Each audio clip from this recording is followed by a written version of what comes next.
ਗਿਆਨੀ ਕਸ਼ਮੀਰ ਸਿੰਘ ਜੀ ਹਾਂ ਗੁਰਦੁਆਰਾ ਮਾਈਤਾਨ ਹੈਡ ਗ੍ਰੰਥੀ आपके सवाल नॉलेज बहुत अच्छा है।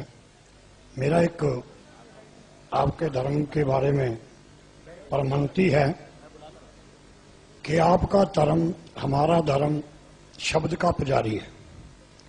आप कुरान को, हम गुरु ग्रंथ साहब को शब्द को मानते हैं और आपके ही धर्म में कुछ एक मूर्ति पूजा का भी जो विधान है नहीं है, परंतु कुछ एक आदमी ये मूर्ति नहीं बनाई कि उसकी कब्र के रूप में जो है मजार के रूप में उसको मान्यता दे दी।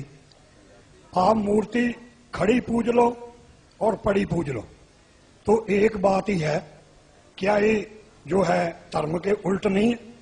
इस बारे आप रोशनी पाएंगे। भाई साहब ने अच्छा सवाल पूछा और हम इस सवाल को दोहराएंगे। अगर सवाल को समझने में कुछ गलती होगी तो आप सीधा कर लेना। भाई साहब ने पूछा कि बुत परस्ती गलत है, उनके मजहब में भी गलत है, हमारे मजहब में भी गलत है। आप बुत को उल्टा पूजो या सीधा पूजो, तो मजहब को पूजना सही है क्या नहीं, वो आपका सवाल था। मजार पे जाना सही है क्या गलत है? भाई साहब ने बहुत अच्छा सवाल पूछा। इसीलिए मैं कहता हूं कि इस्लाम को जानने के लिए मुसलमान को मत देखो, कुरान और हदीस को देखो। कुरान में कहीं भी नहीं लिखा हुआ है कि मजार बनाओ। यहां तक कि अल्लाह के रसूल मोहम्मद सल्लल्लाहु अलैहि वसल्लम ने कहा कि कोई भी कब्र पक्की नहीं होना चाहिए, अगर पक्की है तो उसको जमीन से नष्ट करना चाहिए। सही बुखारी की हदीस है कि अगर कोई कब्र पक्की है तो उसे जमीन के लेवल पे लेके आना चाहिए। मजार को पूजना गलत है, हराम है। मैं जानता हूं कि कई मुसलमान अनजाने में इल्म की कमजोरी की वजह से वो मजार पे जाते हैं।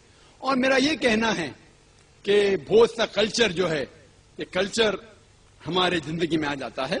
और हमारे बाप दादा पहले कहीं ना कहीं हिंदू तो होंगे, तो हमारे बाप दादा जाते थे मंदिर, तो अभी जा रहे हैं मजार में। आस्ते आस्ते तब्दीली आ रही। तो मेरी दरखास्त है कि अगर आप इस्लाम, इन भाइयों से जो मजार जाते हैं, मुसलमान भाइयों, मजार पे जाना बिल्कुल गलत है।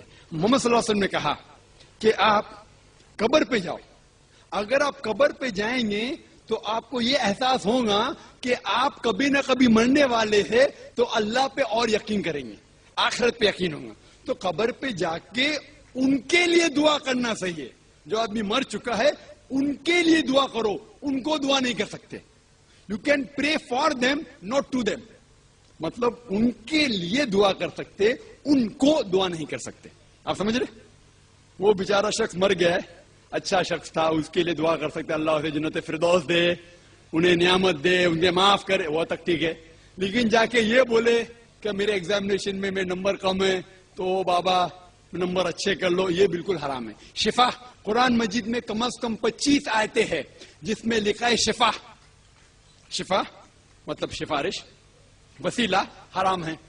2 आयत में लिखा हुआ है सिर्फ उनको इजाजत है जो अल्लाह ताला आखिरत में उनको इजाजत देंगे, मोहम्मद सल्लल्लाहु अलैहि वसल्लम आखिरत में। आज की तारीख में हम मोहम्मद सल्लल्लाहु अलैहि वसल्लम से भी नहीं मांग सकते। बाकी लोग को तो छोड़ो, संत और बाकी बाबा लोग को छोड़ो, मोहम्मद सल्लल्लाहु अलैहि वसल्लम को भी मानना हमारे लिए हराम है। जो शख्स मर चुका है हम उन्हें इज्जत करते हैं, मोहम्मद सल्लल्लाहु अलैहि वसल्लम से मोहब्बत करते हैं, उनसे प्यार करते हैं, लेकिन उनकी पूजा नहीं करते, उनकी इबादत नहीं करते। इबादत सिर्फ अल्लाह की है।